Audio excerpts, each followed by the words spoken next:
રાશનની દુકાન, કંટ્રોલના ચોખા ને કંટ્રોલની ખાંડ થોડી થોડી બધાને મળે. એટલે ખાંડ આવી ગઈ છે એમ જેવા લખે ને રાશનની દુકાન, અને લાઈનો લાગે રાશન કાર્ડવાળાની. વહેલી સવારથી લાઈન લાગેલી, લોકો 5-5 વાગ્યાના આવીને લાઈનમાં ઊભેલા.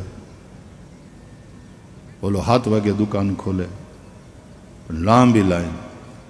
અને એમાં એક જણો આમ આગળ ગયો ને તો બધાએ આમ પકડી ક્યાં ક્યાં અહીં સવારના 5 વાગ્યાના ઊભા ભાઈ, એમ લાઈન તોડીને આમ આગળ વયા જાવ એમ નહીં. ધક્કો માર્યો ને કાઢો પાછળ, વાં આવ. 10 મિનિટ થઈ તો વળી પાછો ઓલો આગળ આવ્યો, વળી બધાએ પકડ્યો. એટલે તને શરમ નથી આવતી? અમે આ સવારના 5 વાગ્યાના ઉઠીને અહીંયા લાઈનમાં ઊભા, લાઈન બાઈન નહીં તોડવાની હો ભાઈ, તમે ગમે એ હોય પાછળ જાઓ. તો 2-3 વાર એને ધક્કા મારીને બહાર પાછળ કાઢ્યો. પછી ઓલો ચોથી વાર એમ બોલ્યો કે તો પછી હું દુકાન કેમ ખોલીશ ભાઈ? તઈ ખબર પડી કે આ તો દુકાનવાળો છે, આ નહીં ખોલે કેમ?